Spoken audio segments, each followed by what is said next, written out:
பொது இடத்தில், ஒரு தேநீர் கடையில், ஒரு பயண நேரத்தில், ஒரு விழா மண்டபத்தில் பல பேர் உட்கார்ந்து ஒரு பொருள் குறித்து பேசுகிற போது அதிலே கடைசியாக வெற்றி பெறுகிறவரை பார்த்து என்ன சொல்வார்கள் தெரியுமா?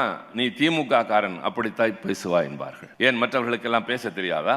தெரியும், ஆனால் கழகத் தோழர்களைப் போல பேச தெரியாது. அடிப்படையான ஆதாரங்களோடு, அழுத்தமான வாதங்களோடு, எந்த இடத்திலும் வெல்லக்கூடிய அளவிற்கு வல்லமையோடு இந்த தோழர்களை அறிஞர் அண்ணா தயார்படுத்தினார் கடிதங்களின் மூலமாக. உங்களை பார்த்து ஒருவர் யார் என்று கேட்டால் நான் அடிக்கடி சொல்வேன், என் பெயர் திருச்சி சிவா, நான் MABL படித்திருக்கிறேன், நான் IAS தேர்வு எழுதினேன், எனக்கு தமிழ் உணர்வு அதிகம், நான் எந்த இடத்திலும் நான் யார் என்பதை மறந்ததில்லை, இத்தனையும் நான் சொல்ல வேண்டியதில்லை, ஒற்றை வார்த்தையில் சொல்வேன், நான் திமுக காரன்.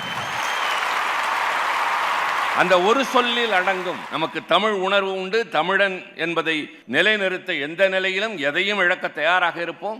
நான் இருபுறமும் காணுகிறேன். ஒரு புறம் முழுவதும் திராவிட இயக்கத்தை உருவாக்கிய தலைவர்கள், அதற்காக பாடுபட்ட முன்னணியினர். இந்த திசையிலே பார்த்தால் தமிழுக்காக தங்களுடைய உயிரை ஈந்த அந்த தியாகிகளுடைய படங்கள் இருக்கின்றன. ஆக இதன் மூலம் இளைஞரணி செயலாளர் உங்களுக்கு உணர்த்துவது, இந்த தலைவர்களின் வரிசையில் தேவைப்படும் போது இவர்களைப் போல தியாகத்தை செய்வதற்கு நாம் தயாராக இருக்க வேண்டும். எல்லா நேரமும் ஆட்சி கட்டிலில் அமர்ந்து விட முடியாது. கொள்கை ரீதியாக நிற்கின்ற கட்சி எந்த நேரத்திலும் அதில் சமரசம் செய்து கொள்ளாது. ஆட்சியில் இருக்கிறோம் என்பதற்காக அனுசரித்து பேசுவதில்லையே இன்றைய தமிழக முதல்வர்.